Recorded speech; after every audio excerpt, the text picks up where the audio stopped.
A $9.4 billion deal glittered beneath crystal chandeliers in a Manhattan ballroom. Jack stood at the center, praised as the architect of it all. Just behind him, in a pressed server's uniform, Whitney Russell poured champagne into the glass of the woman seated at his side, his mistress, Samantha Blake. Laughter followed Samantha's quiet command. Jack didn't stop it. He made sure it continued. No one in the room questioned the humiliation unfolding in plain sight. No one noticed that the company funding the deal answered to Whitney. If you believe dignity should never be mistaken for weakness, stay with this story until the end. And before we begin, tell me where you're watching from and what time it is there. Don't forget to subscribe. Some truths take patience to reveal. Whitney Russell had learned long before that night that visibility was often mistaken for value. In the quiet neighborhoods just north of Manhattan, where brownstones stood in neat rows and mornings moved at a slower, deliberate pace, Whitney's life appeared almost deliberately small. She walked to the same cafe each morning. She carried a leather notebook instead of a laptop. She dressed simply, favoring neutral tones that neither demanded nor invited attention. To those who passed her on the street, she was unremarkable in the most efficient way possible. That was how she preferred it. Jack had once said he admired that about her. Years ago, when admiration still came easily, he had described her calm as grounding. He had told friends she was the reason he could think clearly, the reason his decisions felt steady. Back then, Whitney's silence had been interpreted as strength. Over time, Jack's interpretation changed. Success had a way of rewriting memory. As his company grew, as his name began appearing in industry publications, as invitations to closed-door meetings replaced casual networking events, the qualities he once valued in Whitney began to look to him like absence. Her quiet became invisibility. Her restraint became irrelevance. He stopped asking for her opinion. He stopped explaining his decisions. Eventually, he stopped noticing when she was in the room. Jack Brooks, at 38, had become exactly the kind of man he used to say he would never be. His company, Brooks Adaptive Systems, had positioned itself at the center of a rapidly expanding financial technology sector.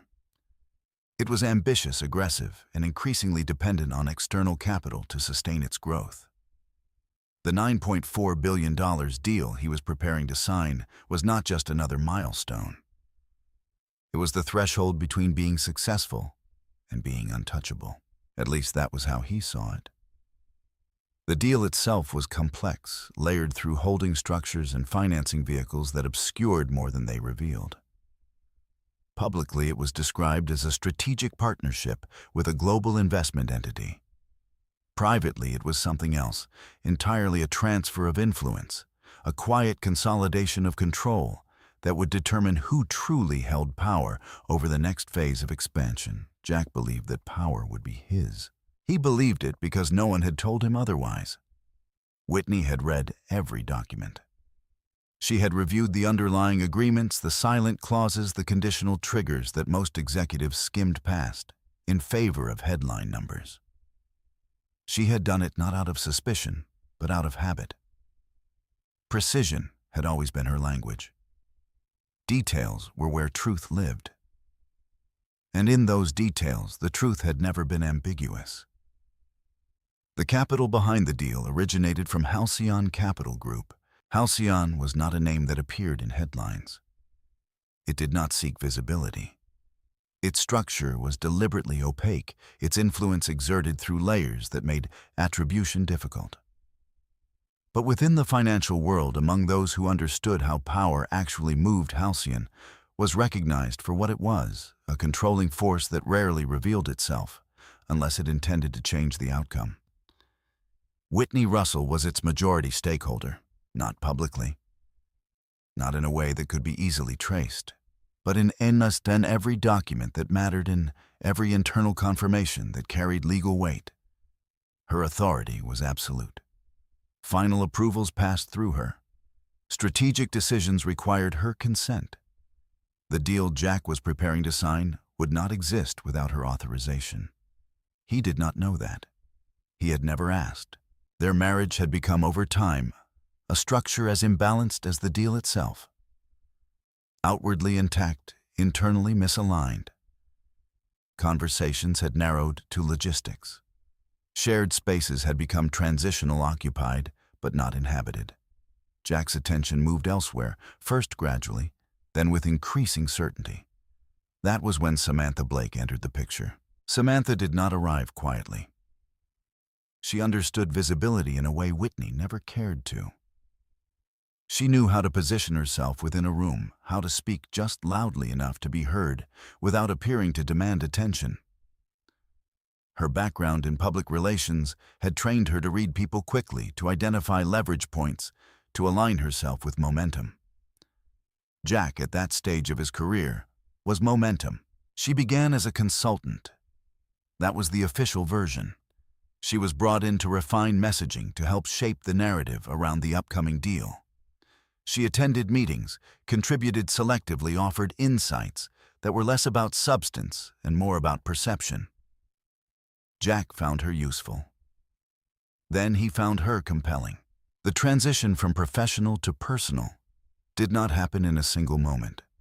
It unfolded through proximity, through shared late evenings, reviewing presentations, through conversations that extended beyond work under the pretense of necessity. By the time anyone outside their immediate circle might have questioned the nature of their relationship, it had already redefined itself. Whitney noticed, not immediately and not because she was inattentive. She noticed because patterns shifted. Jack began protecting his phone in small, unconscious ways. His schedule filled with meetings that had no corresponding outcomes. His tone when he spoke about certain colleagues carried a familiarity that exceeded professional boundaries. Whitney did not confront him. Confrontation, she had learned, often produced denial rather than truth. Instead, she observed. She listened. She allowed the inconsistencies to accumulate until they formed a structure that could no longer be dismissed as coincidence. One evening, weeks before the signing event, she remained in the study after Jack had gone upstairs. His laptop sat open on the desk, a presentation paused mid-slide. It outlined the final stages of the deal, highlighting projected growth, anticipated media response, and key attendees for the signing ceremony. Samantha Blake's name appeared repeatedly, not as a consultant, as a central figure. Whitney did not touch the laptop. She did not need to. The information was already there, presented without caution, as though it existed in a space where it would not be questioned. She returned to her own desk. There her phone displayed an unread message. It was from Halcyon's internal board channel, marked with a priority level that ensured immediate visibility. The subject line referenced the Brooks deal. The body of the message was concise, written in the formal tone reserved for decisions that carried financial consequence. Final confirmation required. Beneficial ownership remains unchanged. Approval pending your authorization. Whitney read it once. Then again, there was no urgency in her response. The deadlines existed, but they were structured to allow for deliberation. She understood the implications of approval, the scale of what was being transferred, the degree to which the deal would reshape the companies involved. She also understood something else. Jack was building his future on a foundation he did not control. Whitney set her phone down and opened her notebook.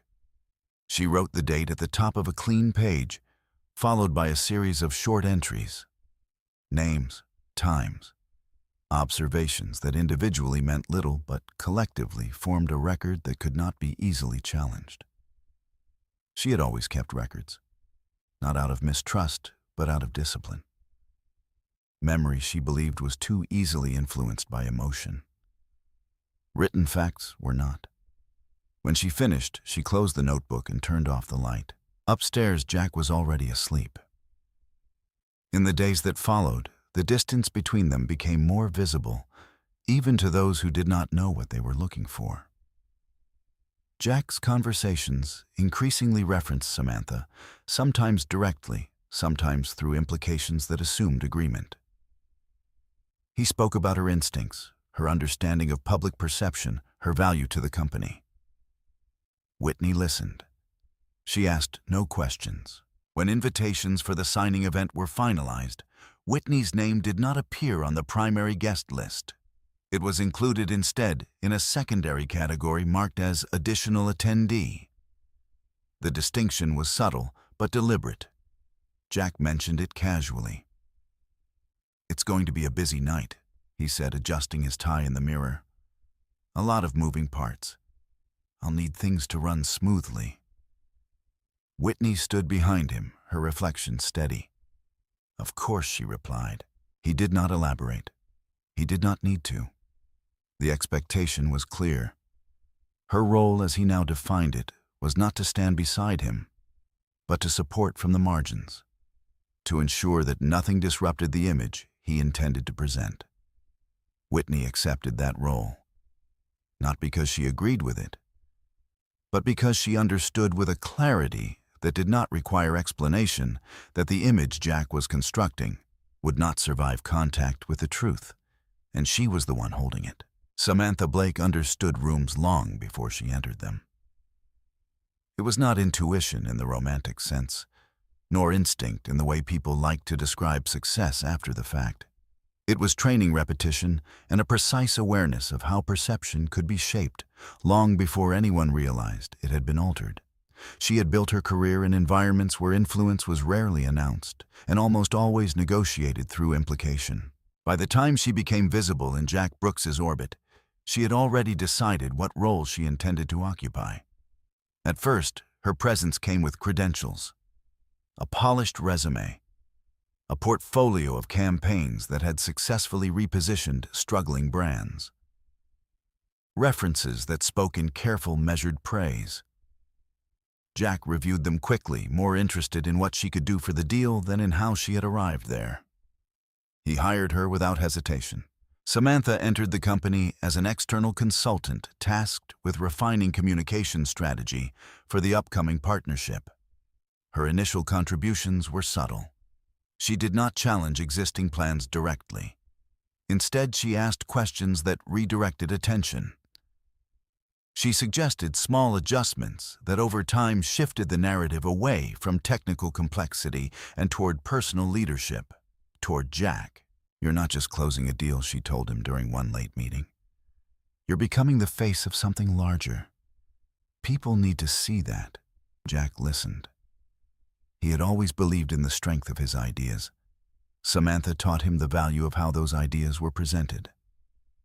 She reframed his ambition as inevitability, his success as a story that deserved amplification. Where Whitney had once grounded him, Samantha elevated him. The difference was not lost on him. Their meetings extended. What began as scheduled discussions moved into unscripted conversations that carried no formal agenda. They spoke about strategy then, about industry dynamics, then about things that had nothing to do with work at all. Samantha knew when to listen, when to affirm, and when to introduce just enough disagreement to create the impression of depth. Jack found himself relying on her perspective. He began inviting her to meetings that fell outside her original scope. Internal briefings, investor calls, private dinners where decisions were shaped before they were documented. Her presence, initially justified as necessary, became expected. Whitney noticed the shift not in any single moment, but in the accumulation of them. Jack's schedule began to reflect Samantha's availability. His language when describing the deal adopted phrases she had introduced. Even his posture in public settings carried a different kind of confidence, one that was less about certainty and more about performance, Whitney observed without interruption. At home, the changes were quieter but more telling. Jack's phone was no longer left unattended. Notifications were checked with increased frequency. Conversations ended abruptly when Whitney entered the room. There was nothing overt enough to demand confrontation, but enough to confirm what was already clear. Samantha was no longer just part of the company. She was part of Jack's life. One evening, as the city settled into the muted rhythm of late traffic and distant sirens, Whitney sat alone in the living room, a document open on her tablet. It was a revised version of the partnership agreement, updated to reflect final negotiations. The language was dense, structured to obscure as much as it revealed. Whitney read it line by line. She paused at a clause that referenced advisory roles in post-deal integration. Samantha's name appeared again, this time attached to a position that extended far beyond public relations. The justification was framed in broad terms, emphasizing continuity and strategic alignment. It was not in itself unusual. What was unusual was how quickly it had been formalized. Whitney made a note. She did not question the legality of the inclusion. It had been structured, carefully vetted through channels that ensured compliance. But legality and intention were not the same thing. Samantha's influence was expanding, not just socially but structurally. Jack was not simply involving her. He was integrating her. The following week, an invitation arrived for a private networking event hosted by one of the major stakeholders in the deal. It was an exclusive gathering limited to key figures whose presence signaled importance rather than necessity. Whitney's name was not on the initial list. Samantha's was. Jack mentioned the event over dinner, his tone casual, as though the decision required no explanation. "It's mostly internal," he said. "Nothing formal. Just a chance to align expectations before the signing." Whitney nodded. "I see." He did not elaborate. He did not need to.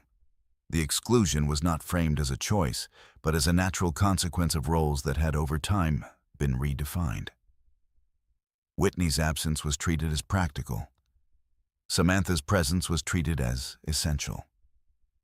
On the night of the event, Whitney remained at home. She did not ask for details. She did not request updates. Instead, she opened her laptop and accessed Halcyon's internal system. The platform required multiple layers of authentication, each designed to ensure that only those with explicit authorization could proceed. Whitney moved through them with practiced ease. Inside, the Brooks deal was categorized under active negotiations, marked with a status that indicated final review. Supporting documents were organized meticulously, each version archived, each change logged with timestamps and identifiers. Whitney reviewed the access logs. Samantha's name appeared again, not as a user with direct authority, but as someone whose involvement had been noted through associated communications. Meeting summaries, strategic recommendations, notes that had been incorporated into broader discussions. She was closer to the deal than she should have been. Whitney did not react immediately. Instead, she opened a secure messaging channel and drafted a brief inquiry to the internal legal team. The question was neutral, framed in terms of compliance and disclosure. It did not accuse. It did not suggest wrongdoing. It simply requested clarification on the extent to which external consultants could be integrated into decision-making processes without formal designation. The response arrived within the hour. It was precise, as all Halcyon communications were. External consultants may contribute to strategic discussions. However, they hold no decision-making authority. All final approvals remain with designated controlling stakeholders. Whitney read the message once. Then she archived it. The distinction mattered. Samantha could influence perception. She could shape narratives, position individuals, and create the appearance of alignment. But she could not authorize. She could not finalize. She could not, under any circumstances, override the structure that defined the deal. Only Whitney could do that. Later that night, Jack returned home later than usual. His demeanor carried the residual energy of a successful evening. He moved through the house with a kind of restless satisfaction, his phone still in hand, messages arriving faster than he could respond to them. It went well, he said, more to the room than to Whitney. Better than expected. Whitney looked up from her notebook. "I'm glad." He hesitated as though considering whether to say more. Then he continued. Samantha handled most of the conversations. She has a way of simplifying things. People respond to that. Whitney closed her notebook. Yes, she said. They often do. Jack did not notice the precision of her response. He moved on, already thinking ahead to the next stage, the signing event that would formalize everything he believed he had secured. In his mind, the trajectory was clear. Each step followed logically from the last. Each decision reinforced the narrative he had constructed. Whitney watched him for a moment longer. Then she returned her attention to the page in front of her. She wrote down the date. Below it, she added a single line. Influence mistaken for authority. It was not a judgment. It was a record. And like every record Whitney kept, it would matter when the moment came to prove what had been overlooked. By the time the signing event approached, the distance between Whitney and Jack had become structural rather than emotional. It no longer relied on arguments or visible conflict. There were no raised voices, no confrontations that could be pointed to as a breaking point. Instead, the separation had settled into something quieter and more permanent, like a decision that had already been made, but not yet spoken aloud. Jack moved through the final week before the deal with a sharpened sense of purpose. His days were filled with rehearsals, briefings, and controlled appearances designed to reinforce a single narrative that he had built something undeniable. Something that now demanded recognition at the highest level. Samantha was present for all of it.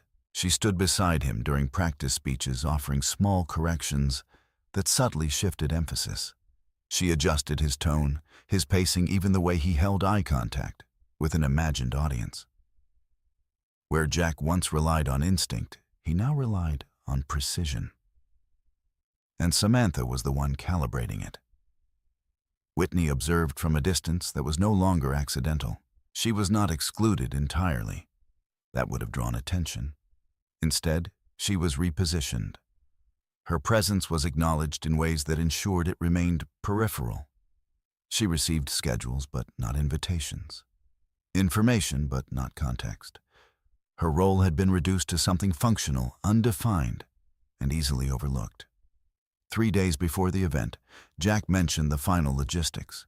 It's going to be tight, he said, standing near the kitchen counter, scanning through messages on his phone. A lot of coordination behind the scenes. Staff catering timing, it all needs to align. Whitney was seated at the table, her notebook open, though she had not written anything in several minutes. I understand, she said. Jack nodded as though confirming something to himself. I'll need you there, he continued. Not in the main area. Just helping make sure things run smoothly. He said it casually, without emphasis, as if the request required no explanation. Whitney looked up. What exactly do you need me to do? Jack hesitated, not because he lacked an answer, but because the answer itself required framing. Assist with the service team, he said finally. They'll be handling the VIP section. It's important that everything feels seamless. Whitney held his gaze for a moment. Assist, she repeated. Yes. He returned to his phone, already moving past the conversation. It's temporary, he added. Just for the event. After that, things will settle. Whitney did not respond immediately. The request was not ambiguous. It did not require interpretation. Jack was asking her to step into a role that would place her physically and symbolically beneath the people he had chosen to elevate. Beneath Samantha. Whitney closed her notebook. All right, she said. Jack did not look up. The following afternoon, a garment bag was delivered to the house. It arrived without ceremony, handed off by a courier who did not ask for identification. Inside, neatly pressed and labeled, was a uniform. Black, minimal, designed to disappear into the background. Whitney removed it from the bag and laid it across the bed. The fabric was precise, tailored to fit without drawing attention. It was the kind of clothing that signaled service without needing to announce it. She examined it briefly, then folded it back along its original creases. Her phone vibrated. A message had arrived from Samantha. The tone was polite, but the intent was unmistakable. Just making sure everything is prepared for Friday. The event will be high profile, so presentation matters. Please follow the dress guidelines exactly. We want consistency across staff. Whitney read the message once.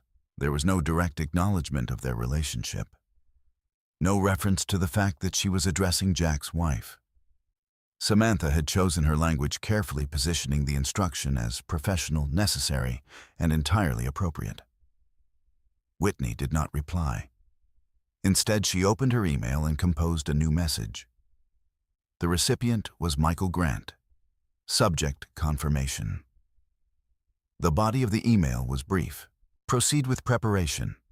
Ensure all documentation is finalized and accessible. Timing will align with event schedule. She read it once before sending. There was no elaboration. None was needed. Michael understood the structure of Halcyon's operations, the way decisions were layered and executed. He would interpret the message correctly. Whitney closed her laptop. That evening, Jack returned later than usual. His movements carried a controlled urgency, the kind that came from operating within a timeline that could not be adjusted. He spoke in fragments, updating Whitney on logistics, without waiting for a response. Samantha finalized the seating chart, he said. VIPs are all positioned near the stage. Media will be along the perimeter. Whitney listened. There's going to be a small team handling direct service for the main table, he continued. You'll be with them. Whitney nodded. Understood. Jack paused as though expecting resistance.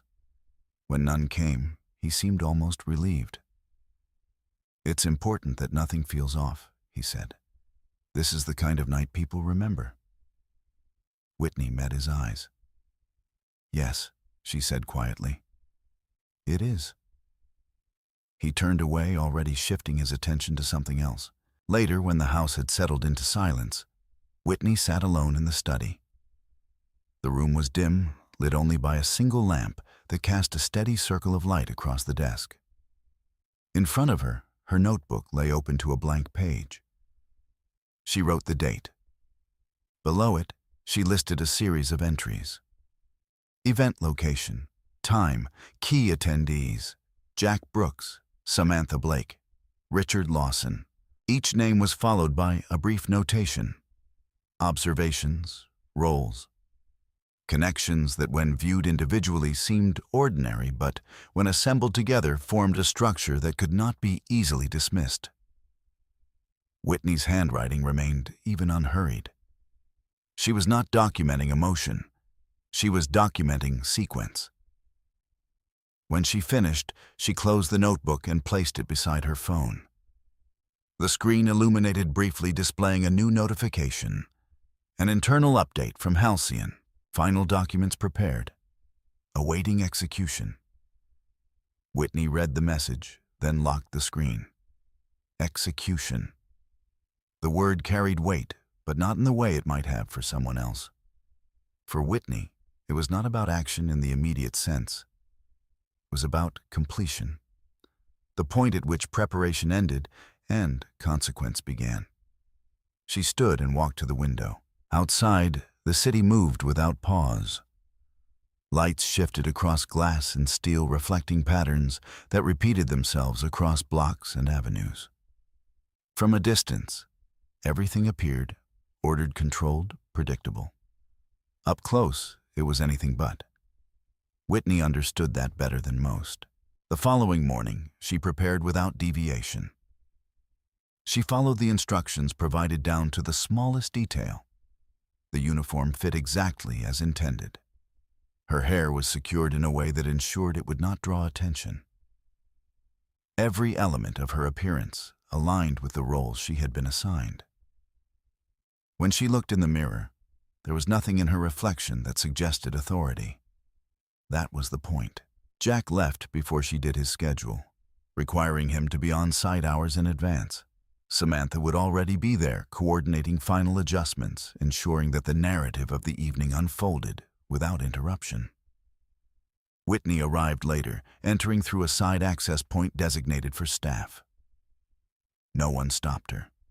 No one questioned her presence. She moved through corridors designed to remain unseen past storage rooms and staging areas where the mechanics of the event were managed out of view. Voices echoed in controlled bursts, instructions given and followed without hesitation. When she stepped into the main ballroom, the transformation was complete. The space had been constructed to impress. Light reflected off crystal fixtures, casting a calculated brilliance across polished surfaces. Tables were arranged with precision, each detail aligned to create an image of effortless elegance. At the center, the stage awaited. Whitney paused for a moment at the edge of the room. Then she moved to her assigned position. From there, she could see everything. Jack already in place, reviewing final notes. Samantha moving between tables, adjusting, correcting, ensuring. And, at the far end of the room, near the section reserved for primary stakeholders, Richard Lawson stood quietly, his attention fixed not on the stage, but on the room itself. He saw Whitney. He did not react, but he did not look away. Whitney lowered her gaze, returning to her role. Service would begin soon, and when it did, the structure Jack believed he controlled would begin to reveal exactly how little of it had ever been his. The ballroom did not fill all at once. It assembled itself in layers. First came the early arrivals, the assistants, coordinators, and junior staff who moved quickly and spoke in lowered voices, ensuring that every detail aligned with a plan most of them had only partially seen. They checked place cards, adjusted glassware, confirmed lighting cues. Their movements were efficient, almost rehearsed, as though the room itself depended on their precision to function. Whitney moved among them without disruption. No one looked at her twice. That too was by design. She carried a tray with measured steadiness, her posture aligned with the expectations of the role she had been assigned. Each step was deliberate, neither hurried nor slow. She followed the patterns of the service team, observing how they positioned themselves, how they anticipated requests before they were spoken. To anyone watching, she was indistinguishable from the rest. From where she stood, however, the room revealed more than it concealed. The second wave of arrivals brought the guests who mattered. They entered in small groups, their presence marked less by announcement than by the way conversations shifted to accommodate them. Executives, investors, advisors, individuals whose decisions influenced outcomes far beyond the boundaries of the ballroom. Their interactions were controlled, measured, each exchange carrying an undercurrent of calculation. Whitney recognized several of them. Not personally, but through documents, through meeting summaries, through the quiet architecture of Halcyon's internal records. Names that appeared in contracts now moved through physical space, occupying seats that had been assigned long before the evening began. She noted their positions. Front tables closest to the stage. Jack had ensured that. At the center of the arrangement, a table had been set slightly apart, its placement signaling priority without overt declaration. The seating cards bore names that would define the narrative of the night. Jack Brooks, Samantha Blake, Richard Lawson. Whitney approached the table with a fresh set of glasses. Samantha was already there. She stood with her back partially turned, speaking to one of the event coordinators. Her tone was calm, but carried an edge that made compliance immediate. She gestured lightly toward the table, indicating a minor adjustment that, once corrected, altered the visual balance of the entire setting. "Everything needs to feel intentional," she said. "Nothing should look incidental." The coordinator nodded, making the change without question. Samantha turned slightly, her gaze passing over Whitney without recognition. For a moment, there was no acknowledgement at all, just a brief pause, as though Whitney were part of the furniture, something present but not requiring attention. Then Samantha spoke. "You'll be assigned to this section," she said, her voice directed without introduction. "Service needs to be seamless. No interruptions. Whitney inclined her head.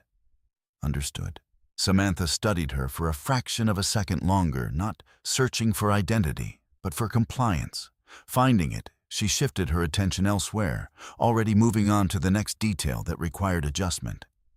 Whitney placed the glasses on the table. Her movements were precise, unremarkable. The final wave of arrivals carried a different energy. These were the individuals whose presence would be documented, photographed, and circulated beyond the room. Media representatives, industry figures, observers whose role was to translate the evening into narrative. Their conversations were more visible, their interactions slightly more performative. As though the act of being seen had become part of the event itself, Jack entered with them. He did not rush. His pace was measured, his posture aligned with the image he intended to project. Conversations formed around him as he moved, each interaction reinforcing the perception of control. He greeted familiar faces, acknowledged introductions, allowed the room to orient itself around his presence. Samantha joined him at the center. Their alignment was immediate. She stood close enough to suggest partnership, distant enough to maintain the appearance of professionalism. Together, they formed a focal point that drew attention without demanding it. Whitney watched from a distance that was both physical and defined. Jack's gaze passed over the room. For a moment it moved in her direction. There was no recognition. He looked through her, as one might look through a space that held no significance. Then he continued, his attention shifting to a group of investors waiting near the stage. Whitney adjusted her grip on the tray. The service team began to circulate. Orders were taken, glasses refilled. Small gestures performed with the kind of quiet efficiency that ensured the evening unfolded without friction. Whitney followed the rhythm, moving between tables, responding to requests before they were fully articulated. At the central table, Samantha was speaking. Her voice carried just enough to be heard by those nearby. Her tone calibrated to balance confidence with approachability. She spoke about the deal in broad terms, emphasizing opportunity alignment and the inevitability of success. Jack listened occasionally, adding his own perspective, reinforcing the narrative she had constructed. Whitney approached with a bottle of champagne. Samantha extended her glass without breaking the flow of conversation. "Top it off," she said, not looking up. Whitney poured. The liquid rose steadily, catching the light as it settled. Samantha took the glass, continuing her sentence without pause. Jack did not intervene. He did not acknowledge the interaction. To him, it was functioning as intended. A minor adjustment occurred moments later. Samantha shifted her glass slightly too close to the edge of the table. The movement was small, almost incidental, but enough to create imbalance. As Whitney reached to adjust it, Samantha's hand moved at the same time. The glass tipped. Champagne spilled across the surface, spreading quickly, catching the light before it settled into the linen. There was a brief pause, not long enough to draw attention from the entire room, but sufficient for those nearby to register the disruption. Samantha leaned back slightly. "Well," she said, her tone light but edged, "that needs to be cleaned." Whitney set the bottle down. "Yes," she replied. She reached for a cloth, her movements controlled, efficient. She absorbed the spill, restoring the surface to its previous state with minimal disruption. The action was performed quickly, without hesitation, without expression. Samantha watched. Jack glanced briefly in their direction, his expression tightening for a fraction of a second, not in concern for Whitney, but in irritation at the interruption. "Let's keep things moving," he said quietly. Whitney finished removing the cloth, resetting the glass. The table returned to its original order. Conversation resumed. Around them, the room continued as though nothing had occurred, but not everyone had looked away. At the far end of the table, Richard Lawson had observed the entire exchange. His expression had not changed, but his attention had. He did not look at Samantha. He did not look at Jack. He looked at Whitney. Not at her uniform, not at her role, at her. Whitney straightened, lifting the tray once more. For a brief moment their gazes aligned. There was no acknowledgement, no visible recognition. But something passed between them that did not require confirmation. Then Whitney moved on. The room continued to fill with sound. Glasses clinked, voices layered over one another. The stage lights brightened incrementally, signaling the approach of the evening's central moment. From where she stood, Whitney could see the contract resting on the table near the stage. Bound, prepared, waiting. Jack believed it represented culmination. Whitney understood it as something else, not an end, a threshold. And as the final guests took their seats, as the last details aligned into place, the structure of the evening settled into a form that appeared from the outside complete. From the inside, it was already beginning to shift. Service established its own rhythm long before the speeches began. It moved beneath the surface of the evening, invisible to those who believed themselves at the center. Glasses were refilled before they were empty. Plates appeared and disappeared without interruption. Conversations flowed uninterrupted because someone somewhere ensured they would. Whitney worked within that rhythm. She did not rush. She did not hesitate. Her movements aligned with the cadence of the room, each action measured against the expectation that nothing should draw attention unless it was intended to. From her position, the central table remained in clear view. Jack had settled into his role completely now. His posture had shifted from preparation to performance, his gestures broader, his voice carrying more easily across the space around him. He spoke with the ease of someone who believed the outcome had already been secured. Samantha matched him. She leaned in at the appropriate moments, laughed at the right intervals, contributed just enough to suggest partnership without overshadowing him. Her presence reinforced his narrative, giving it texture, making it appear shared. Whitney observed. Not the words, the structure. At the edges of the room, conversations followed a different pattern. Smaller, quieter, more precise. These were not exchanges meant to be heard broadly. They were confirmations adjustments, acknowledgments of details that would never appear in public summaries. Richard Lawson moved within those spaces. He did not command attention, yet attention adjusted around him. His interactions were brief, contained each one, leaving behind a subtle shift in alignment. He spoke to investors, to legal representatives, to individuals whose names rarely appeared in headlines, but whose decisions carried weight. He did not approach the central table again. Not yet. Whitney noted that. She moved between tables, responding to requests, maintaining the appearance of continuity. At one point, she paused near a service station, adjusting the arrangement of glasses, her hand steady. Beside her, another server spoke in a low voice. "Big night," he said, more as observation than conversation. Whitney inclined her head slightly. "Yes. They've been saying this deal changes everything." Whitney placed a glass down. "They often say that." The server nodded, satisfied with the exchange, and moved on. Whitney remained for a moment longer, her gaze shifting briefly toward the stage. The contract was still there, untouched, waiting. At the central table, Samantha's attention shifted. It was a small change, almost imperceptible, but Whitney saw it.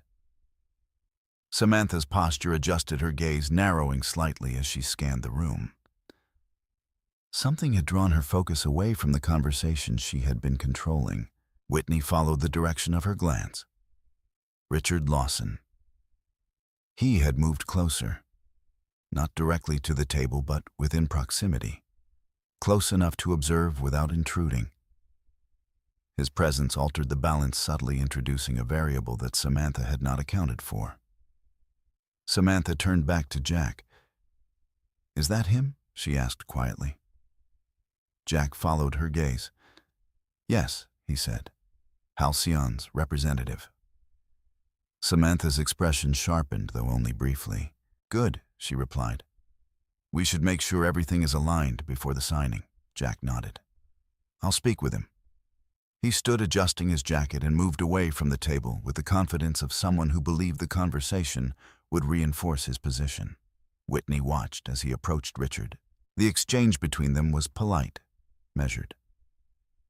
Jack extended his hand, introducing himself with the ease of someone accustomed to being recognized. Richard accepted the gesture, his response equally controlled. From a distance, it appeared as expected, but Whitney saw the difference.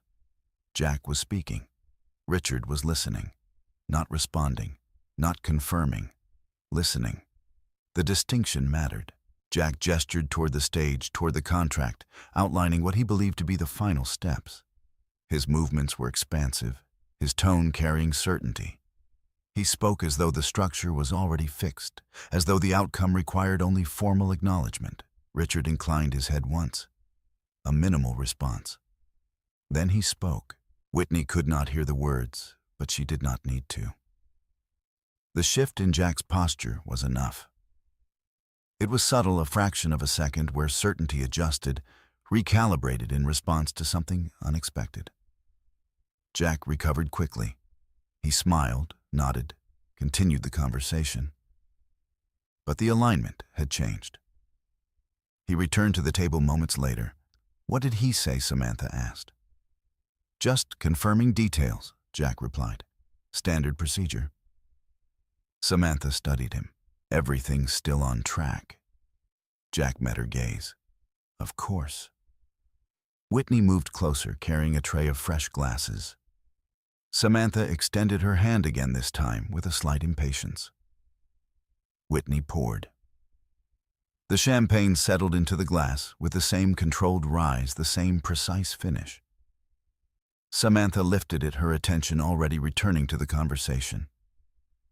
"Make sure you're nearby when the speeches start," she said, her voice low but firm. "We don't want any delays." Whitney nodded. "I'll be here." Jack did not look at her. His focus remained on Samantha, on the narrative they were maintaining, on the image they were presenting to the room. Around them, the atmosphere shifted. It was not visible to everyone. Most guests continued their conversations, unaware of the subtle recalibrations taking place at the edges. But those who understood how these events functioned, those who recognized the signs of adjustment, began to pay closer attention. Richard Lawson had taken a position near the stage. Not at the center, not yet. But close enough that when the time came, movement would require only a step. Whitney noted that as well. She moved back toward the service station, setting down the empty tray, replacing it with another. Her hands remained steady, her movements consistent with the role she occupied. Inside, nothing shifted. There was no surge of anticipation, no visible change in expression, only awareness. The sequence was unfolding as expected, not in the way Jack believed, but in the way Whitney had already recorded. She glanced once more toward the central table. Samantha was speaking again, her tone confident, her gestures controlled. Jack listened, reinforcing aligning. Together, they maintained the structure that had carried them to this point. They believed it would carry them further. Whitney lifted the tray. Across the room, Richard's gaze returned to her. This time, it held for a fraction longer. Not recognition, acknowledgement. Then he looked away, turning his attention back to the stage. The lights above shifted slightly, brightening in preparation. A member of the event team moved quietly to the microphone testing levels, ensuring clarity. The signal was subtle, but unmistakable. The speeches would begin soon. Whitney returned to her position near the central table. She stood just behind Samantha's chair, within reach, within view, yet entirely unremarkable. From there, she could see the contract, the pen placed beside it, Jack's seat positioned to face the room, Richard's position aligned with the stage. Everything had been arranged to suggest order, control, completion. Whitney understood the difference. Arrangement was not ownership. Appearance was not authority. And as the final preparations settled into place, as the room quieted in anticipation of the formal proceedings, the structure Jack believed he controlled remained intact only because no one had yet chosen to reveal what stood beneath it. Whitney adjusted her grip on the tray. She did not look at Jack. She did not look at Samantha. Her attention rested on the stage, on the contract, on the moment that had not yet arrived, but would. And when it did, nothing that had been arranged would remain unchanged. The shift from conversation to ceremony was not abrupt. It unfolded through a series of quiet adjustments that gradually redirected attention toward the stage.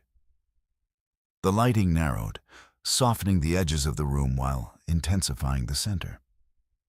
Conversations lowered in volume, then dissolved entirely as the event coordinator stepped forward and took her place at the microphone. "Ladies and gentlemen," she began, her voice measured, practiced. "If we could have your attention, we'll begin shortly." The request did not need to be repeated. Chairs aligned, bodies turned. Glasses were set down with careful precision. The room, which had moments before been alive with layered conversation, now settled into a focused stillness. Whitney stood just behind the central table. From there, she could see the entire room without being seen. Jack adjusted his jacket once more.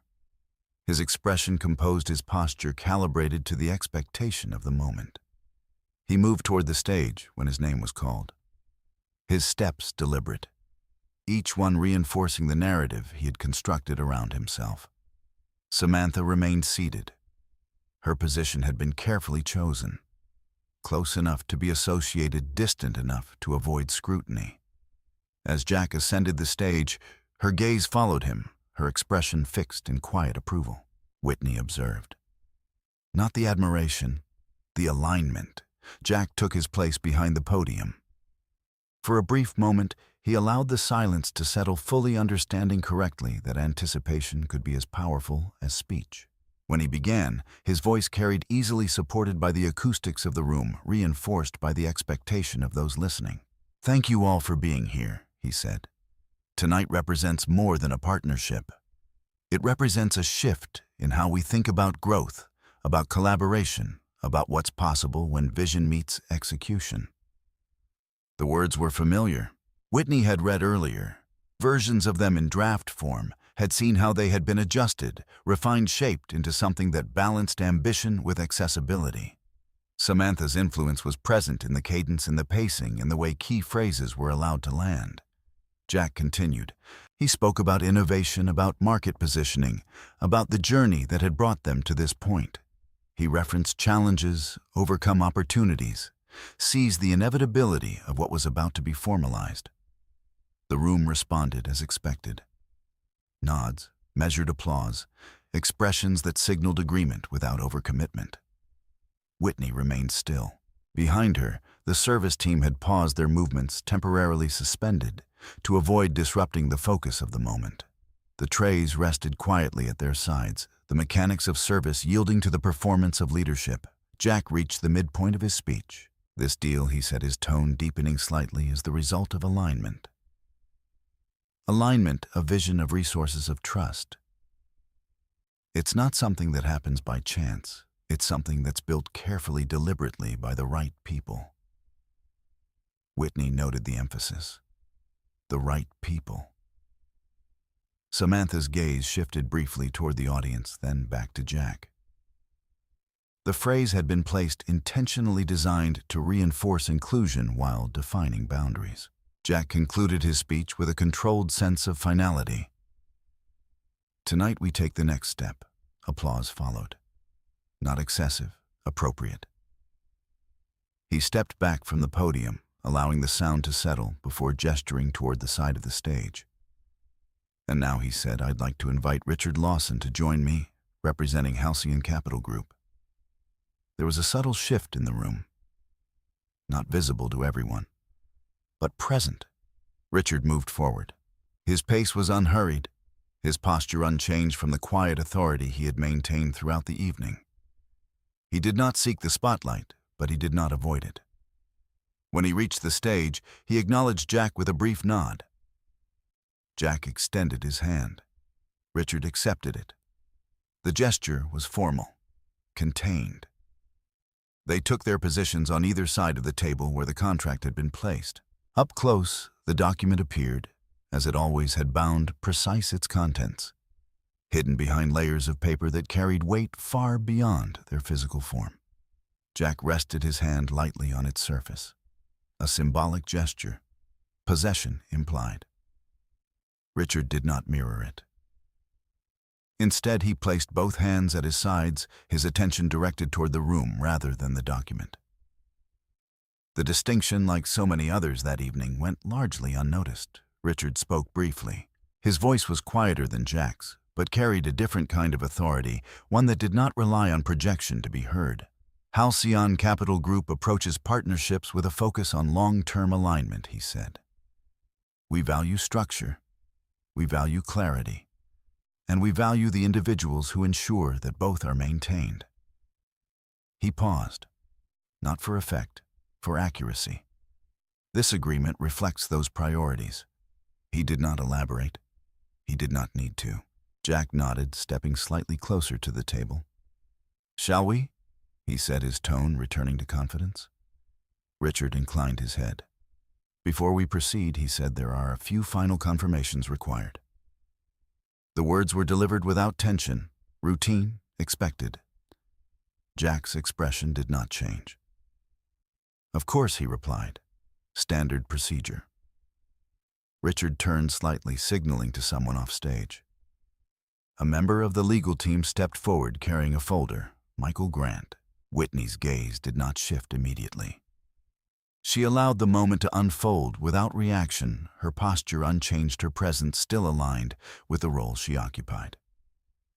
Michael took his place near the table, opening the folder with deliberate care. Just a few clarifications, he said. For the record. Jack glanced briefly at him, then back at Richard. Go ahead. Michael removed a document. Confirmation of ultimate beneficial ownership. He said, his tone neutral. Jack nodded. Already covered. Michael did not respond. Instead, he placed the document on the table, aligning it carefully with the contract. Required for execution, he said. The room remained quiet. Most guests did not fully register the significance of the exchange. To them, it was part of the process, a necessary step before the formal signing. But at the central table, Samantha's attention sharpened. She leaned forward slightly, her gaze fixed on the document. What is that? She asked quietly. Jack did not look at her. Just paperwork, he said. Whitney moved closer. Her position remained unchanged in appearance, but the distance between her and the stage had narrowed. She stood now within clear view of the table, of the document, of the individuals whose roles were about to shift. Michael continued. For completeness, he said, we'll need acknowledgement from the controlling stakeholder. Jack exhaled lightly, a hint of impatience entering his expression. That's already been authorized, he said. We wouldn't be here otherwise. Michael met his gaze. Yes, he said. We are here because of that authorization. He did not move. He did not reach for the pen. He waited. The pause extended. Not long, but long enough. Jack's confidence held. Samantha's composure tightened. Richard's expression remained unchanged. Whitney stood behind them, silent, her presence still defined by the uniform she wore, by the role she had accepted, by the invisibility that had allowed the evening to unfold as it had. From the stage, the contract remained untouched. The pen rested beside it, waiting. And in the space between expectation and action, the structure Jack believed he controlled hovered intact, but no longer unquestioned. Whitney's gaze settled on the document, not as an observer, but as the one person in the room whose decision had always determined whether it would be signed. The pause did not announce itself. It simply remained. For a few seconds, nothing in the room moved forward. The ceremony held its shape, the stage lights steady, the audience attentive. To most, it felt like a routine delay, the kind that accompanied any formal signing. A document reviewed, a line confirmed, a signature prepared. But within that stillness, alignment began to shift. Jack kept his hand near the contract, his posture unchanged, his confidence intact. He interpreted the delay as procedural and expected interruption before completion. His attention remained fixed on the outcome, not the process that led to it. Samantha leaned slightly closer to the table. Her instincts had registered something different. Not a problem, not yet, but a deviation. She watched Michael Grant more carefully now, her earlier ease replaced by a quieter calculation. Her fingers tightened around the stem of her glass, though her expression remained controlled. "What exactly are we waiting for?" she asked under her breath. Jack did not answer immediately. Instead, he looked at Michael. "Well," he said, "let's proceed." Michael did not move. His attention shifted briefly not to Jack, not to Richard, but past them, toward the edge of the stage where the service staff remained positioned, still and unobtrusive. Whitney stood among them. From a distance, she was indistinguishable. The uniform, the posture, the lack of visibility, all of it functioned as intended. She remained outside the frame of importance, exactly where she had been placed. Michael's gaze rested there for a fraction longer than necessary. Then he spoke. As noted, he said evenly, "Final acknowledgement is required from the controlling stakeholder." Jack exhaled, this time less patient. And as noted, he replied that acknowledgement has already been given. Michael inclined his head slightly. "Authorization has been recorded," he said. "Presence, however, has not." The distinction settled into the space between them. Jack frowned. "Presence," he repeated. Richard Lawson shifted his stance, not stepping forward but adjusting just enough to acknowledge the change in direction. For formal execution, Richard said, his voice measured, the controlling stakeholder may choose to be represented directly. Jack's expression tightened, though he quickly recovered. "That's unnecessary," he said. "We have full authority to proceed." Whitney watched him. Not his words, his certainty. Samantha's gaze moved again, this time more openly scanning the room. She followed the direction of Michael's earlier glance, her eyes moving past the tables, past the seated guests, toward the service area, toward Whitney. She did not recognize her. Not yet. Whitney did not look back. She adjusted her grip on the tray, her movements consistent with the role she had maintained all evening. The weight of the glassware remained steady in her hands, grounding familiar. Michael spoke again. "The option remains available," he said, "if the stakeholder wishes to exercise it." Jack shook his head, a short, controlled motion. "We're not delaying this," he said. "Everything has been cleared." The room, still quiet, began to shift in subtle ways. A few guests leaned forward. Others exchanged brief glances, their attention sharpening. The language being used, beneficial ownership, controlling stakeholder presence, carried implications that extended beyond routine procedure. Those who understood the structure of deals like this began to reassess what they were witnessing. Samantha placed her glass down. "What is he talking about?" she asked, this time more directly. Jack did not look at her. "It's nothing," he said, "just legal formalities." Whitney stepped forward. The movement was small, almost imperceptible. But it brought her closer to the edge of the stage, closer to the table where the contract remained untouched. The distance that had separated her from the center of the room began to close, not through announcement, but through action. Richard noticed. His gaze shifted again, this time without concealment. Michael followed. Jack did not. He reached for the pen. "Let's finish this," he said. Michael did not hand it to him. Instead, he placed his hand lightly over the document, not obstructing, but delaying. "For the record," he said, "the controlling stakeholder has elected to be present." The words landed without emphasis. But they altered everything. Jack's hand paused. What he said. Samantha's eyes narrowed. Who, she asked.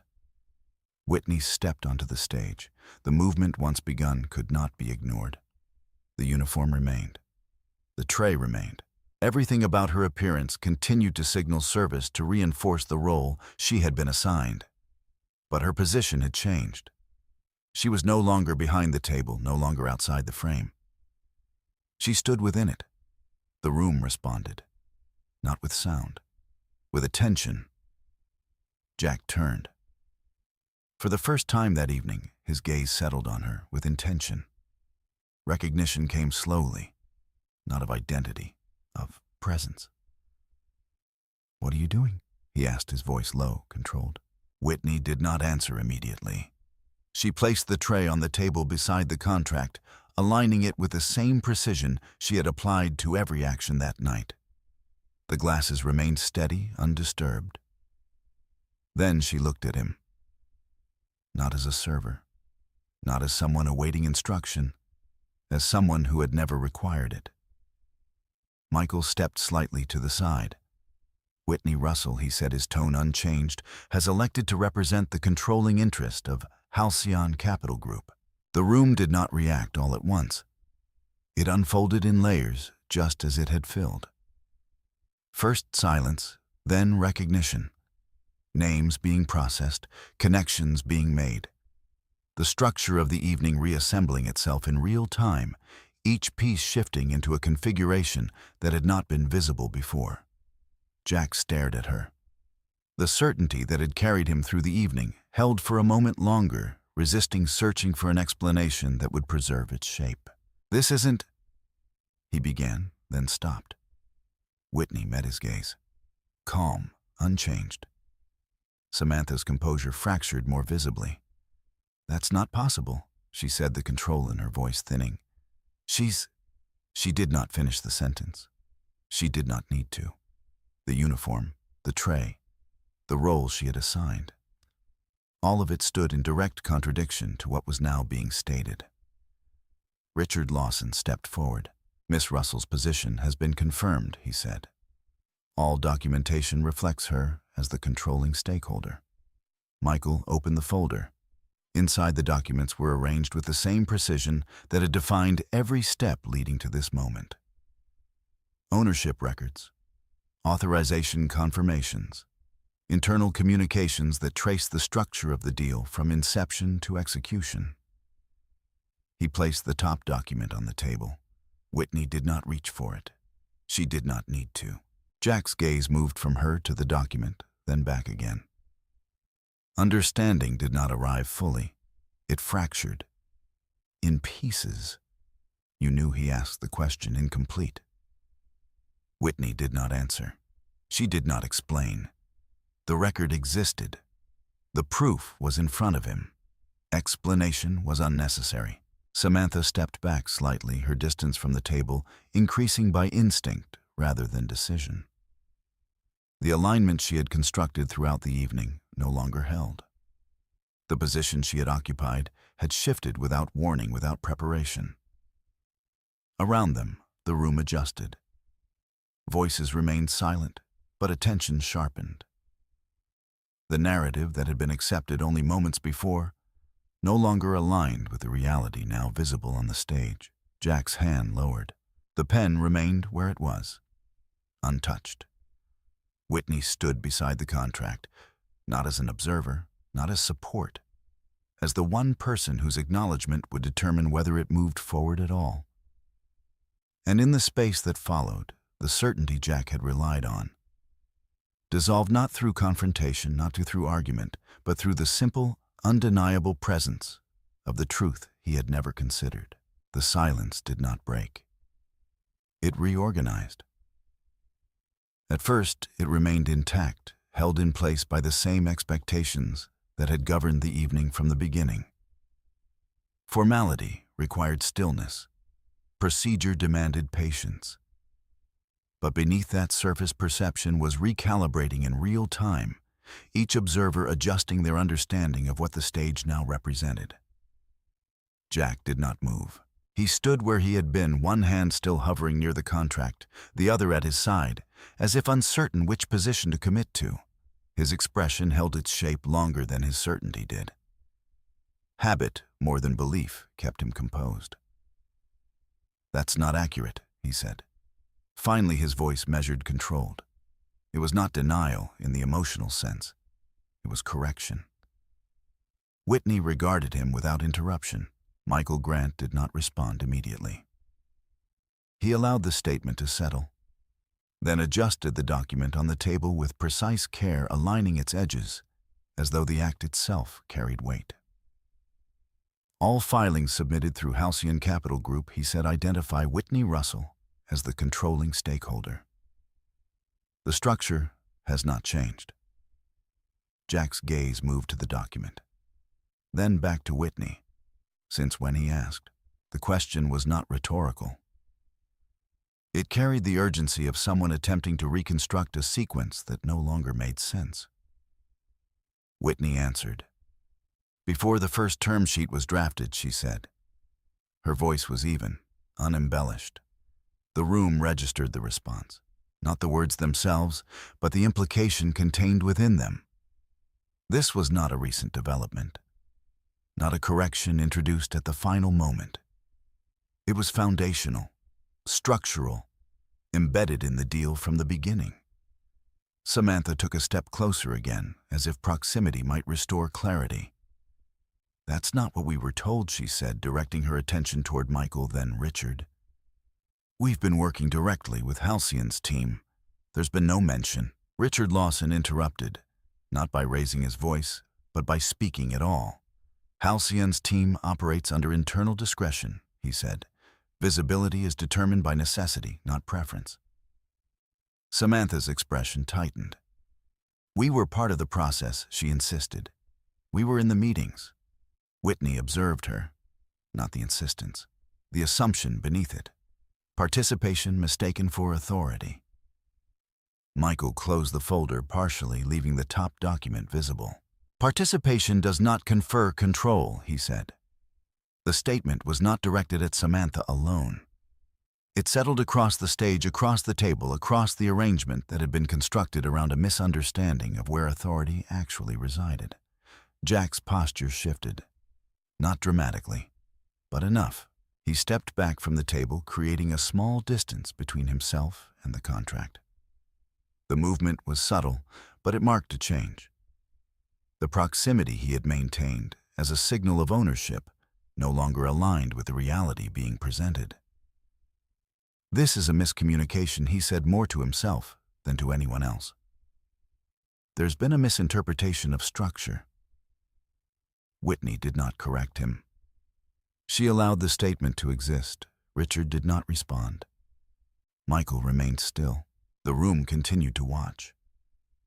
Jack turned fully toward Whitney now. For the first time, his attention was not divided. Not shared with the audience, not filtered through Samantha, not directed toward the outcome he had been anticipating. Focused. "You've been involved in this?" he asked. Whitney held his gaze. "Yes." No elaboration, no justification. The answer was complete. Jack searched her expression for something, uncertainty perhaps, or contradiction. Something that would allow him to reframe what he was hearing into a version that could still be managed. There was none. Behind him, Samantha spoke again, her tone sharper now. "This doesn't change anything," she said. "The deal is still structured. The capital is still in place. We've met all the conditions." Michael looked at her. "The structure remains," he said. "Execution does not." Samantha blinked. "What does that mean?" "It means," Richard said, "that the agreement requires acknowledgement from the controlling stakeholder in their chosen capacity." Whitney stepped closer to the table. The movement was measured, unhurried. She reached for the document, not to sign it, but to turn a single page. The paper moved with a soft, controlled sound that carried further than expected in the quiet room. Her fingers rested briefly on the margin, not possessive, not performative, familiar. Jack watched the movement. The simplicity of it unsettled him more than any statement had. "You're telling me," he said slowly, "that this entire deal Whitney did not interrupt." He stopped. The sentence remained incomplete, because the conclusion had already been reached. Around them, the audience began to shift in small ways.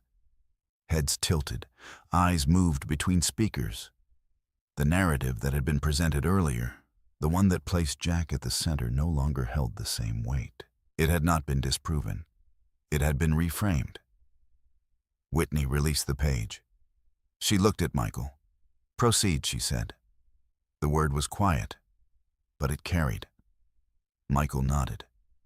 He reopened the folder, fully removing additional documents and placing them alongside the contract. Each one was positioned with deliberate care, forming a sequence that would be clear to anyone who understood how to read it. "Final verification," he said. Jack did not move. He remained where he was, his attention fixed on the table, on the documents, on the woman he had not recognized when she stood beside him only minutes before.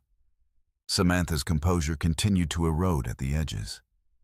"This is unnecessary," she said. "We're ready to sign." Whitney turned her head slightly, her gaze settling on Samantha for the first time since stepping onto the stage. There was no hostility in it, no challenge, only acknowledgement.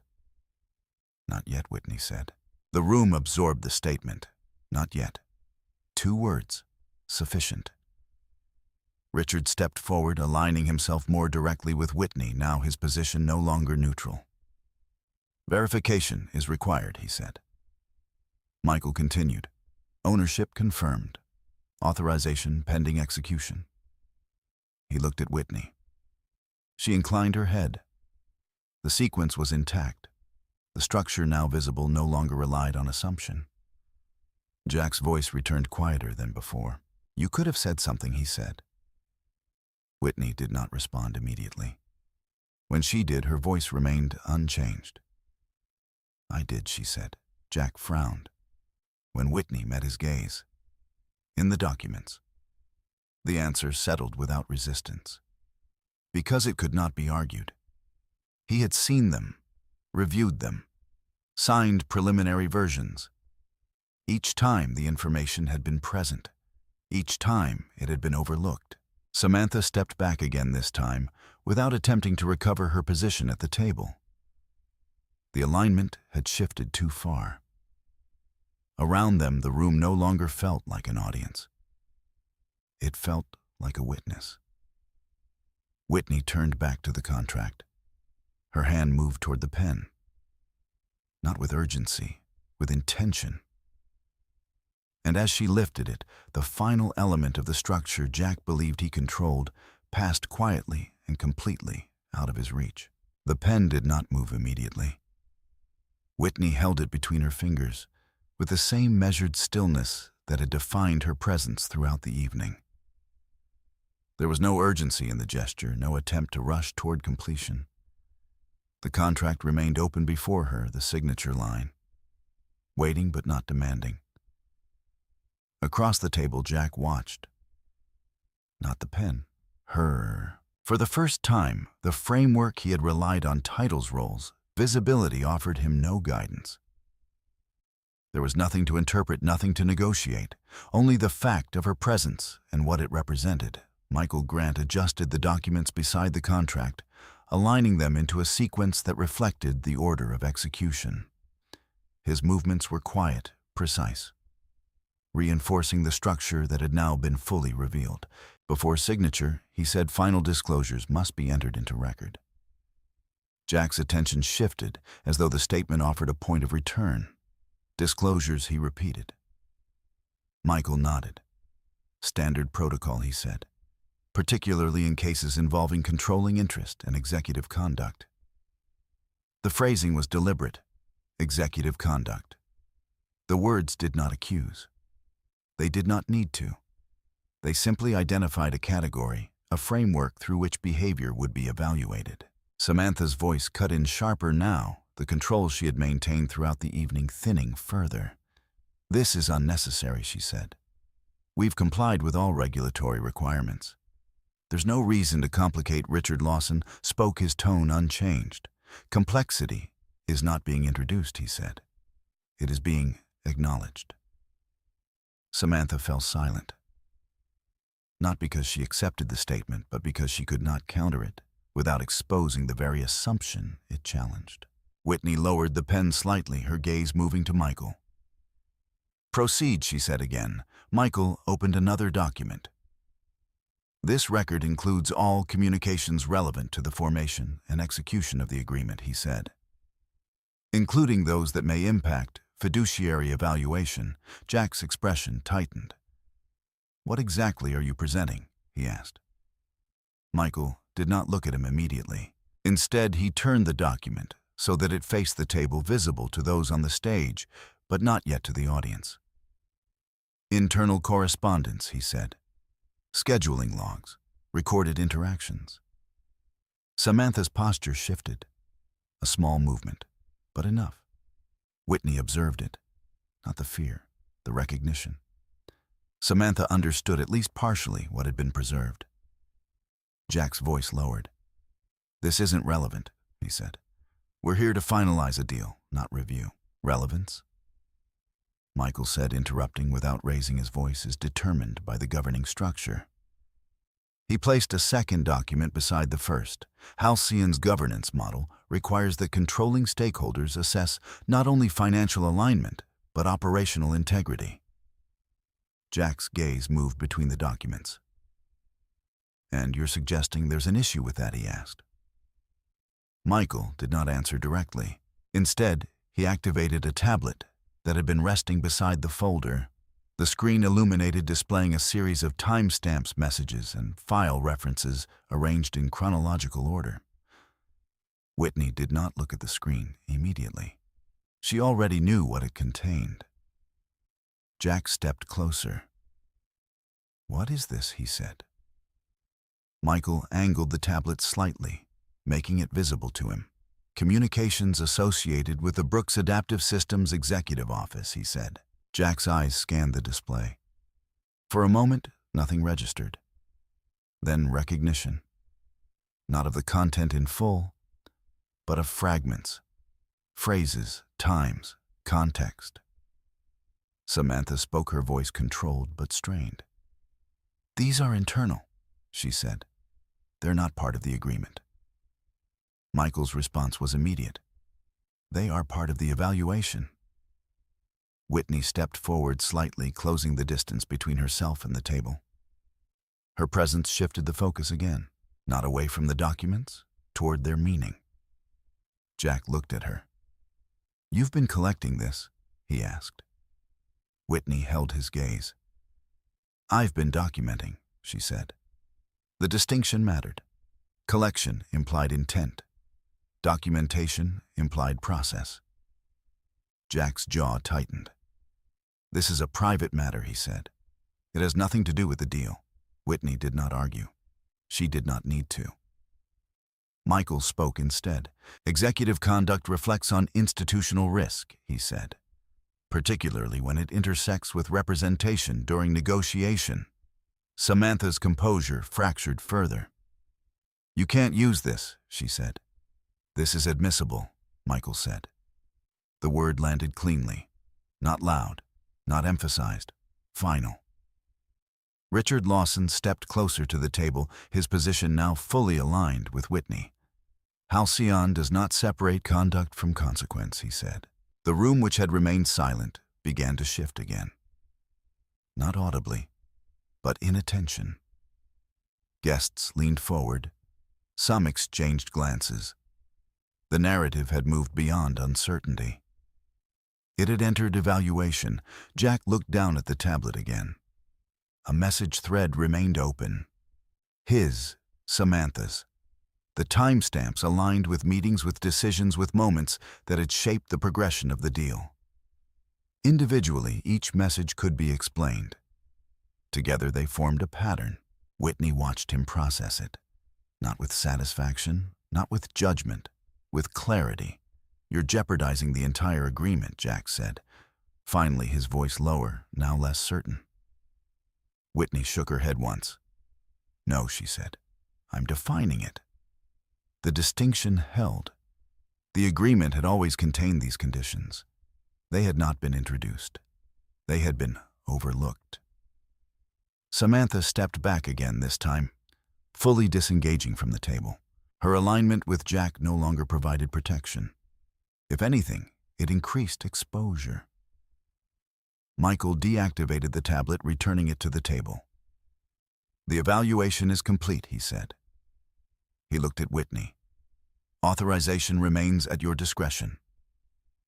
The room settled. Not into silence, into expectation. Whitney lifted the pen again. This time, the movement continued.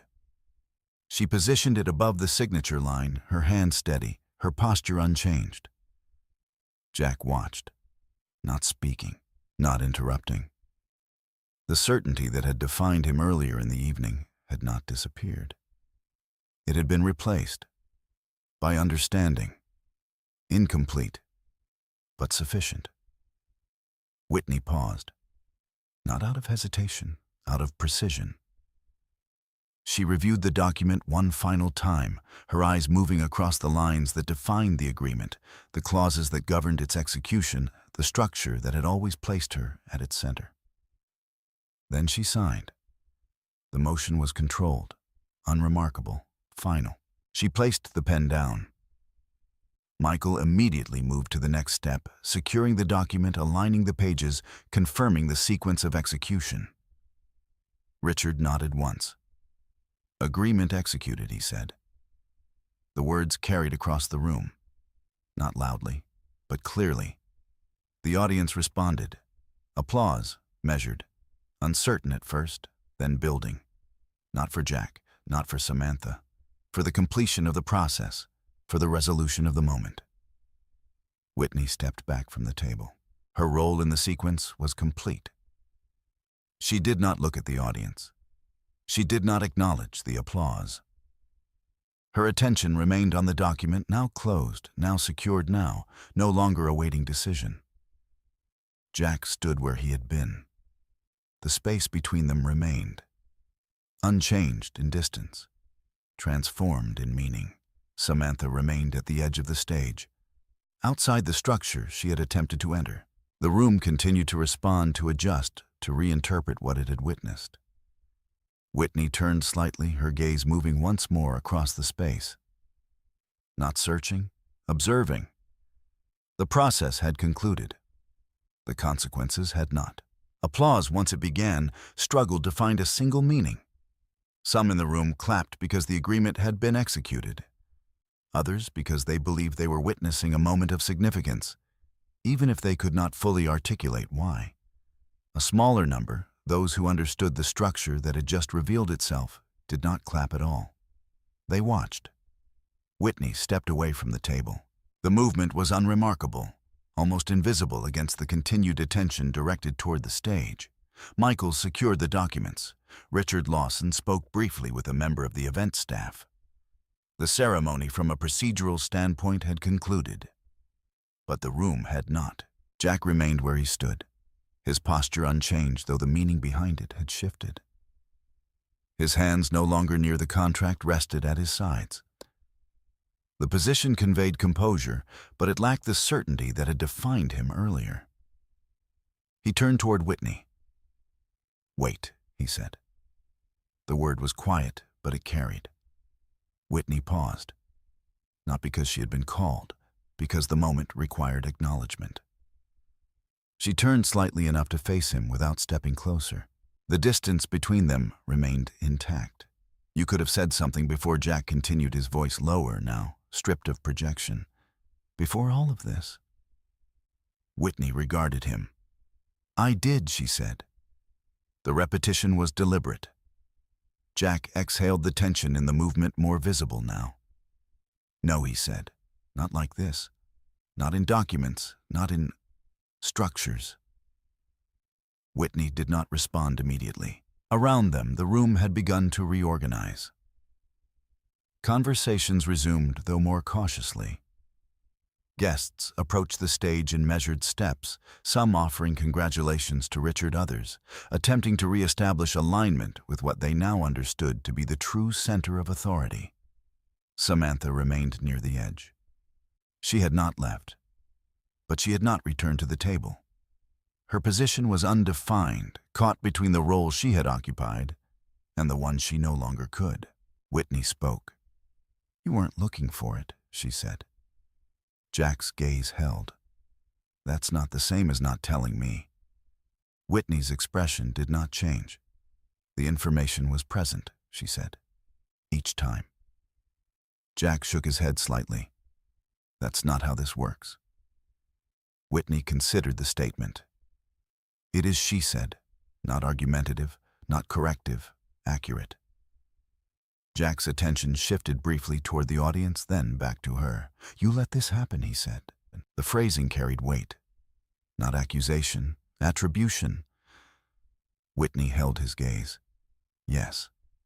The answer did not deflect. It did not justify. It acknowledged. Jack's brow tightened. "You let me stand up there," he said. "You let me believe." Whitney did not interrupt. He stopped. The sentence did not complete itself, because the belief had not been constructed by her. It had been assumed. Whitney spoke again. "I let you proceed," she said. The distinction settled.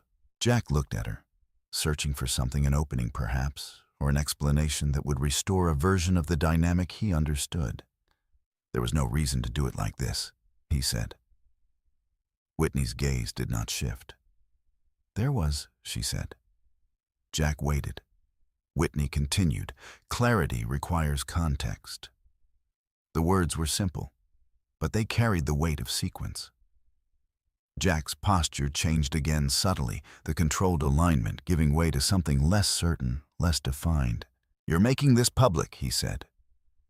Whitney's eyes moved briefly across the room. "Some things become visible when they're complete," she said. Jack followed her gaze. Guests were watching, not openly, but attentively. The story of the evening was no longer contained within the stage. It had expanded, carried through observation, through interpretation, through the quiet exchange of understanding between those who recognized what had occurred. Samantha stepped forward, not toward the table, toward Jack. "What is happening?" she asked, her voice low, controlled, but no longer steady. Jack did not answer immediately. His attention remained on Whitney. "She's claiming control over Halcyon," he said. Samantha's expression tightened. "That's not possible," she said again, though the certainty behind the statement had diminished. Whitney did not respond to her, not directly. Michael Grant approached his presence, reintroducing structure to the space. "Miss Russell," he said, "we should move to the private room for final documentation." Whitney inclined her head. "Yes." The process continued, even now. Jack stepped forward, closing a small portion of the distance.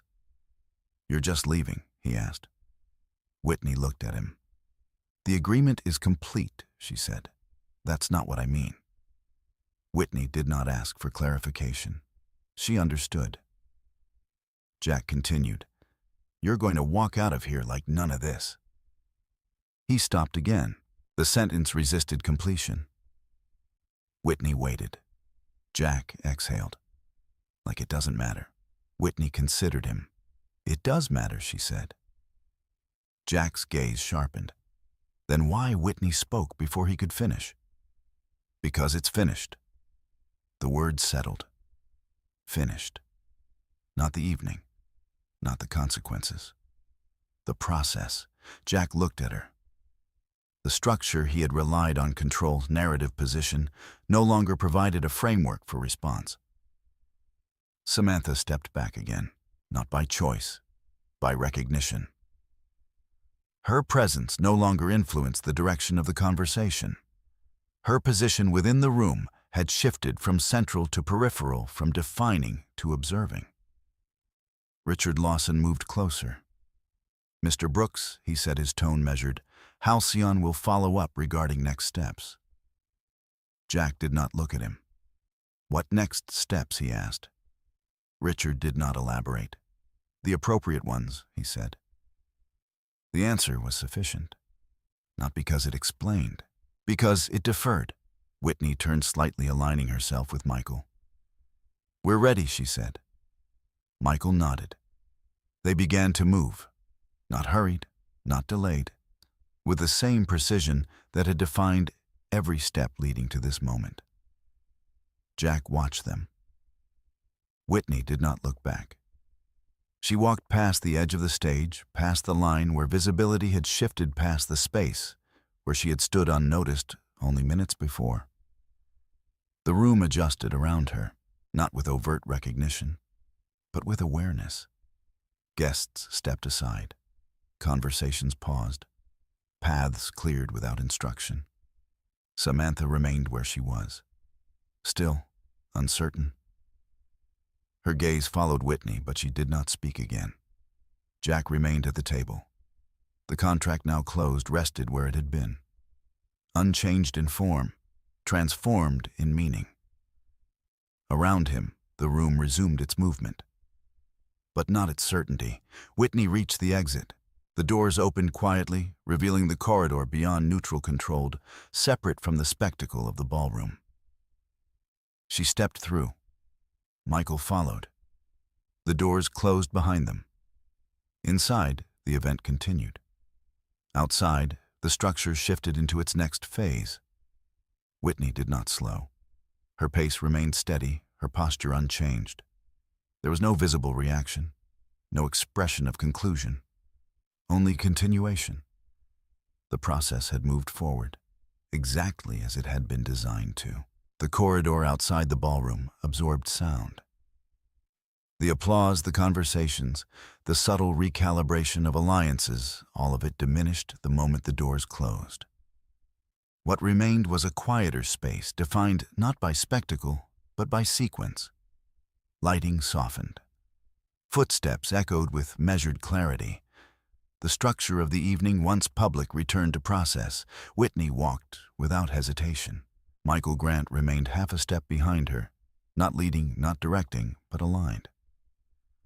He carried the folder containing the executed documents, his grip steady, his attention focused on what came next rather than what had already concluded. "Conference room B is prepared," he said. Whitney nodded. They turned a corner, passing a row of closed doors, each identical in appearance, each concealing a different function. The hotel had been designed to accommodate events of scale, but also to contain the decisions that shaped them. The room they approached was one of those spaces. Neutral, private, necessary. Michael opened the door. Inside, the environment was controlled. A long table, minimal decoration, screens already active displaying secure connections, waiting to be engaged. At the far end, a set of chairs had been arranged with precision, not for comfort, but for alignment.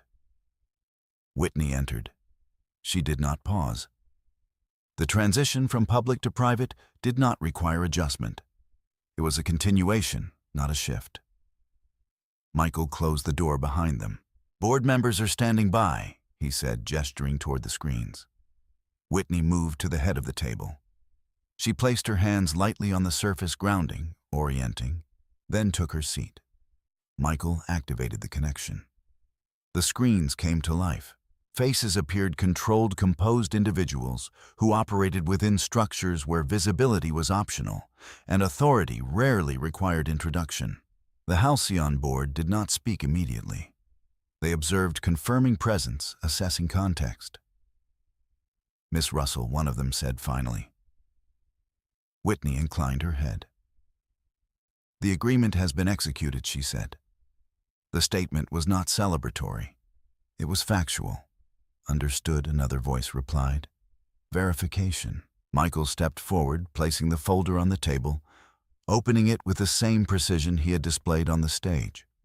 "Documentation is complete," he said. "All signatures secured. Disclosures entered into record." Whitney did not look at the screens. She did not need to. The structure was familiar. The sequence had been followed.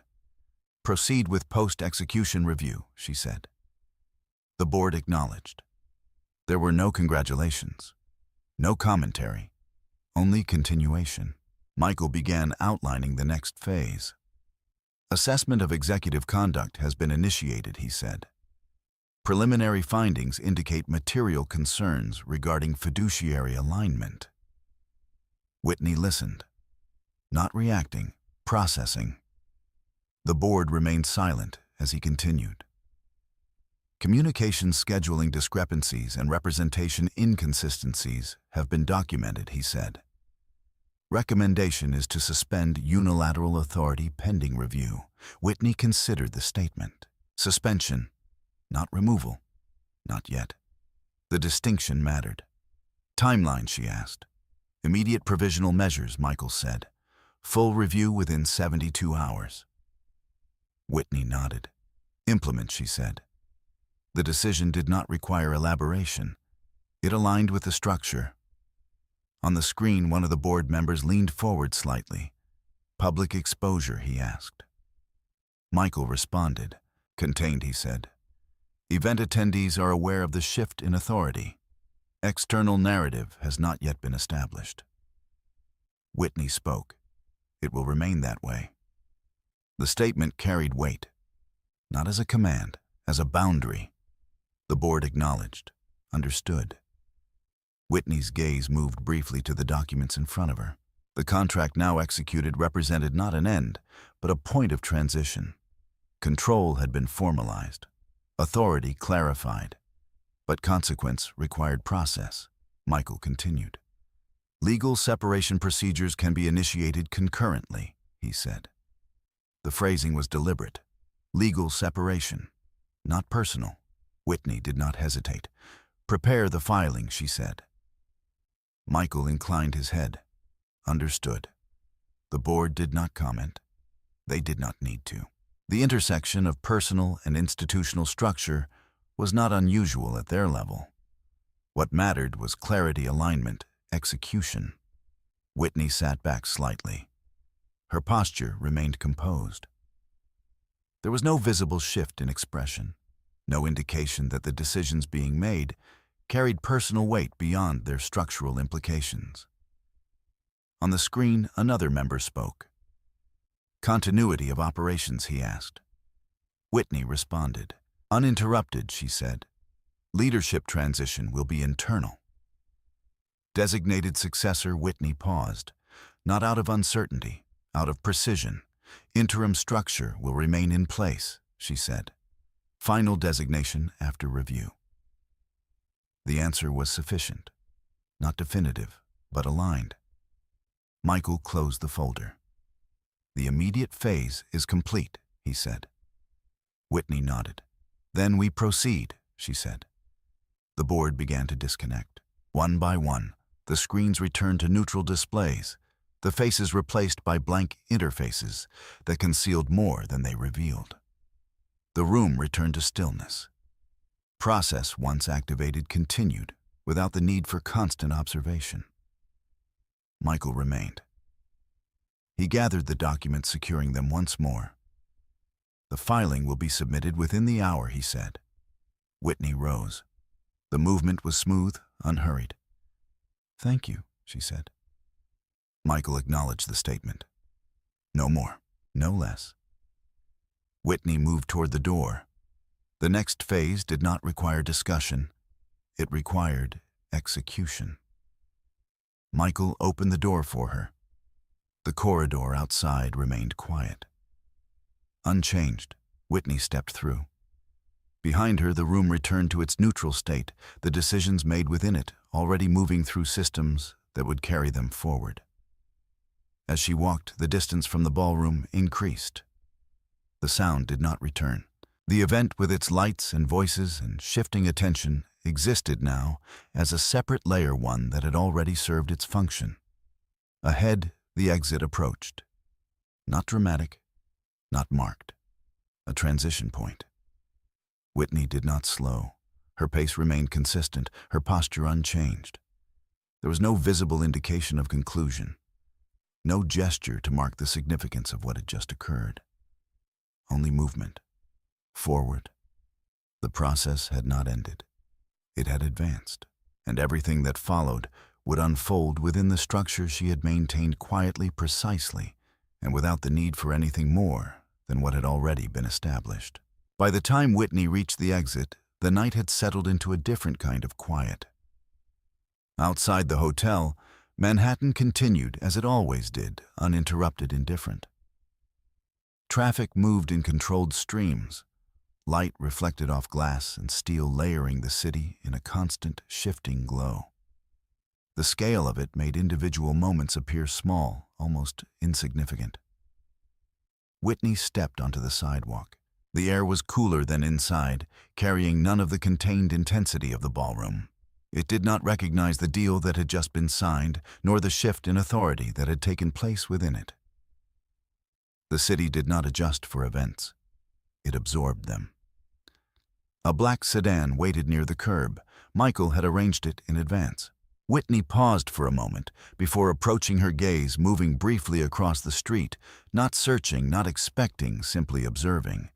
The night reflected back nothing of consequence, only movement, continuity, the steady progression of everything outside the structures she had just navigated. Behind her, the hotel doors opened again. Voices spilled out, muted but distinct. Jack stepped onto the sidewalk. He had not followed immediately. The delay suggested hesitation, or perhaps the need to reconstruct composure before re-entering a space without structure. His posture, though still controlled, no longer carried the same alignment. The certainty that had defined his presence earlier in the evening had thinned, replaced by something less stable. Whitney. Her name carried across the distance between them. Not loudly, but with intention. Whitney turned. She did not step toward him.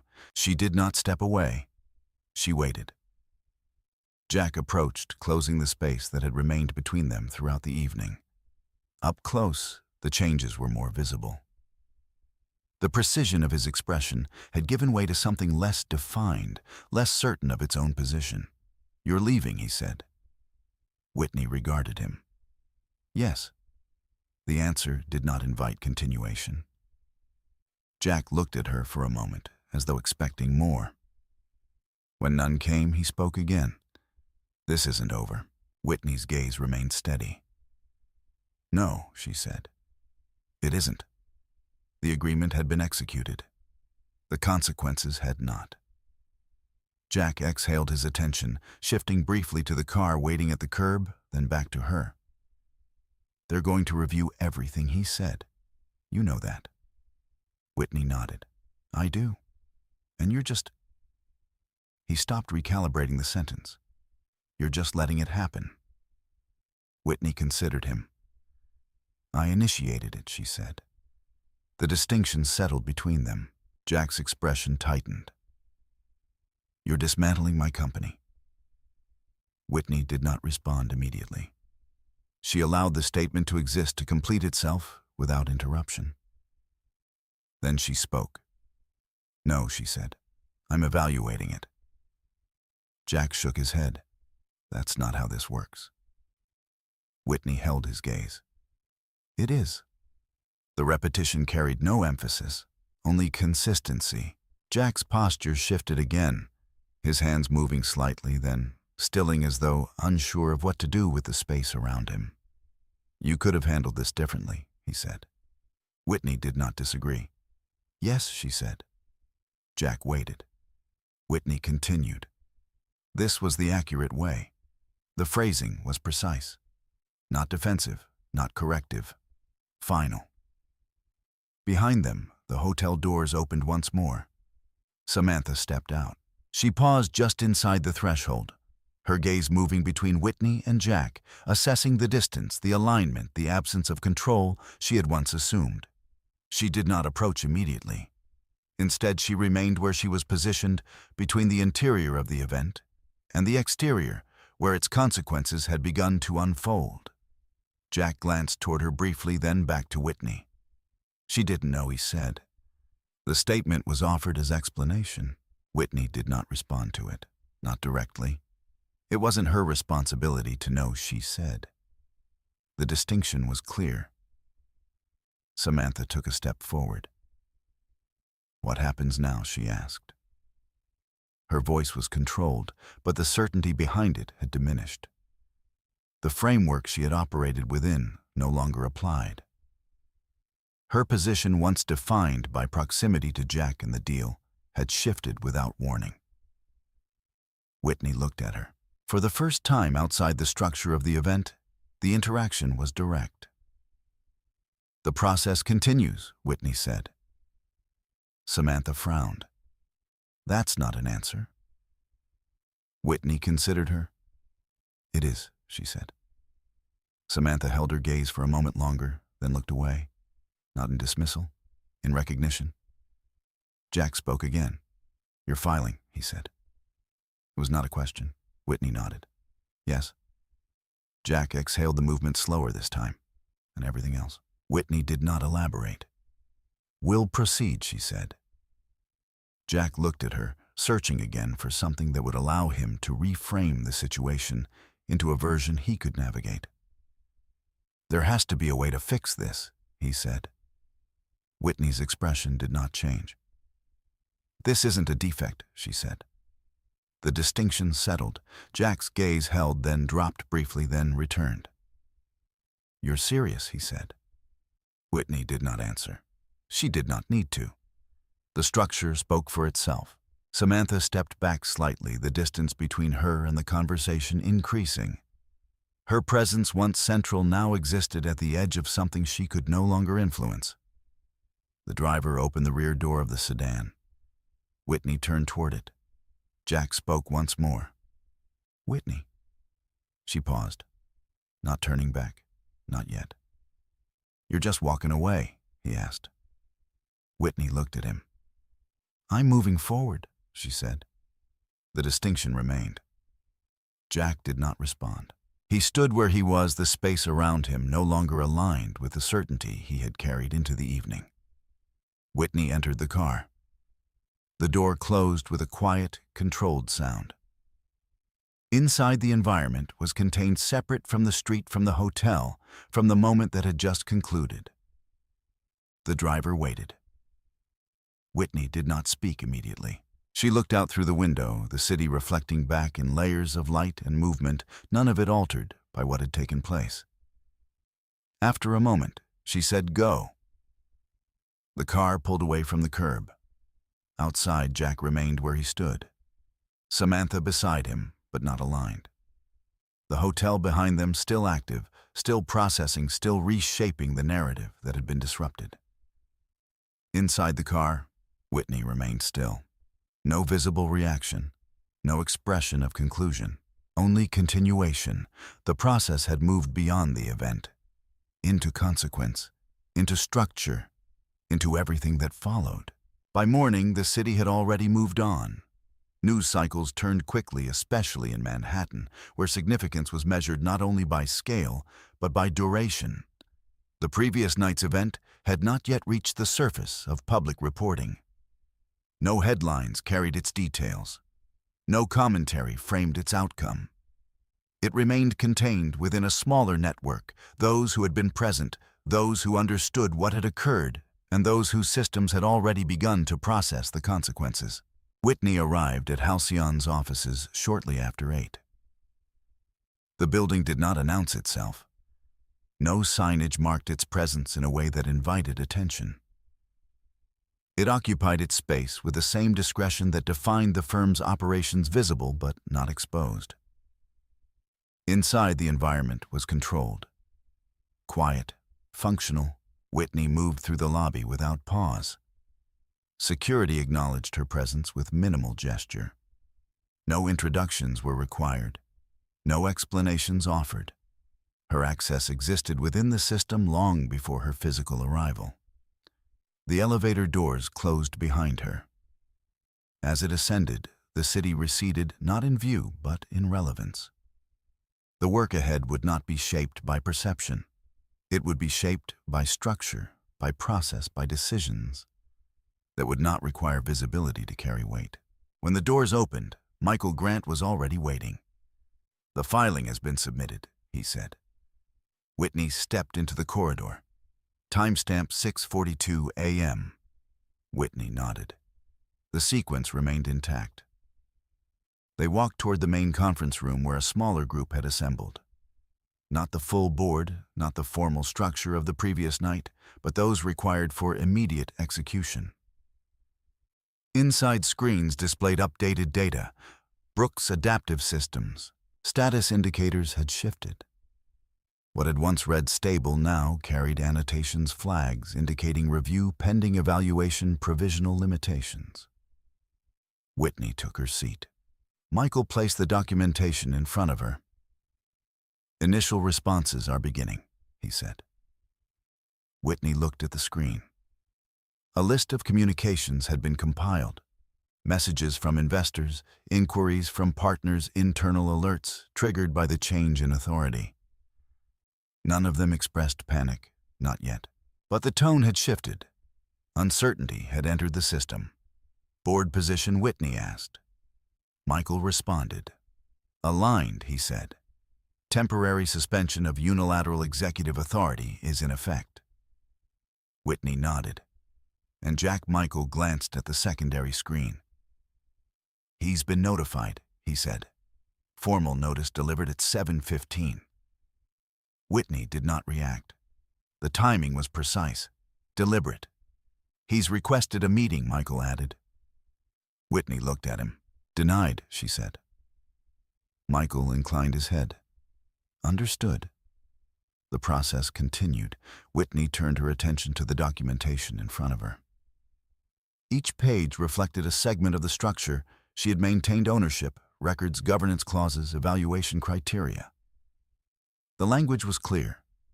The authority defined. There was no ambiguity. Michael spoke again. "Media interest is beginning to surface," he said. "Nothing confirmed. Speculation only." Whitney considered the statement. "Maintain containment," she said. Michael nodded. "No public statement." Whitney shook her head once. Not yet. The decision aligned with the pattern she had followed from the beginning. Visibility would not be used as a tool, not unless it became necessary. Across the table, another member of the team spoke. "Operational continuity is stable," he said. "Internal departments are holding position." No disruptions reported. Whitney acknowledged the update. "Good," she said. Stability mattered, not as an outcome, as a baseline. The room remained focused, each individual aligned with their role, their function within the larger structure. There was no discussion of the previous night's personal implications, no commentary on the public humiliation that had preceded the shift. Those elements existed, but they did not guide the process. Whitney closed the folder. "The review proceeds as scheduled," she said. The team acknowledged. The meeting concluded without ceremony. Whitney stood. There was no pause for reflection, no moment of conclusion, only continuation. Michael remained beside her as they exited the room. "Legal separation filing has been confirmed," he said. Whitney nodded. "Response timeline standard," Michael said. "Service expected within the day." Whitney did not ask for further detail. The structure would carry it forward. They walked toward her office. The space was minimal, defined by function rather than display. Glass walls framed the city beyond, not as a statement of status, but as a reminder of scale. The work conducted within these walls did not require acknowledgement from the outside. Whitney moved to her desk. She set down her notebook, opened it, wrote the date. Below it, a series of entries. Filing submitted. Authority suspended. Review initiated. The handwriting remained even, unchanged. Michael stood near the doorway. "Anything further?" he asked. Whitney looked up. "No," she said. Michael nodded. "I'll coordinate the next phase," he said. Whitney inclined her head. He left. The door closed quietly behind him. Whitney remained seated. The room was still. Outside, the city moved. Inside, the structure held. Her phone vibrated. A message. Jack. She did not open it immediately. She let the screen dim, the notification fade into the background. Then she returned her attention to the notebook, added one more line. Process continues. She closed it, set it aside, turned to the screen in front of her. Data populated in real-time updates, adjustments, responses that reflected the system adapting to the changes she had set in motion. There was no satisfaction in it. No visible sense of resolution. Only alignment. The work had not ended. It had transitioned, and everything that followed would unfold within the same framework. She had maintained from the beginning, quiet, precise, and unaffected by anything that did not belong within it. Whitney began reviewing the next set of documents. Outside, the city continued without interruption. Inside, so did she. By the end of the week, the structure had settled, not into stillness, but into clarity. Brooks' adaptive systems no longer operated under the assumption of singular authority. The suspension placed on Jack's executive control had not been contested successfully. Internal reviews, once initiated, moved with the same precision that had defined Halcyon's involvement from the beginning. Departments adjusted. Reporting lines recalibrated. Decisions that had once flowed through a single point now followed a distributed path, each step documented, verified, aligned. Whitney did not attend every meeting. She did not need to. Her role existed above the level of daily adjustment, positioned within the framework that determined direction rather than execution. Still, she remained informed. Every update, every change, every response passed through systems she had already approved. On Friday morning, Michael entered her office without urgency. "The review is complete," he said. Whitney looked up from the document in front of her. Summary. Michael placed a folder on the desk. "Findings confirm material breaches in fiduciary alignment," he said. "No evidence of financial misconduct. However, governance standards were not maintained." Whitney nodded. The distinction mattered. "Recommendation: permanent removal from unilateral executive authority," Michael said. "Retention in an advisory capacity possible pending board approval." Whitney considered the statement. Not the outcome, the structure. "Proceed with removal," she said. Michael inclined his head. And the advisory position, Whitney did not hesitate. Not necessary. Michael closed the folder. Understood. He did not ask for elaboration. None was required. Across the city, Jack received the decision in a room that no longer belonged to him in the way it once had. His office remained physically the same glass walls, the same view, the same arrangement of furniture. But the structure had shifted. Access points had changed. Permissions had been revised. The system, once aligned to his authority, now recognized a different center. He read the notice once, then again. The language was precise. No accusation, no excess, only outcome. He did not respond immediately. There was no direct path to reversal. The process had been followed. The documentation complete. The authority that enacted it was not one he could challenge through the same channels he had once relied on. Across the room, Samantha stood near the window.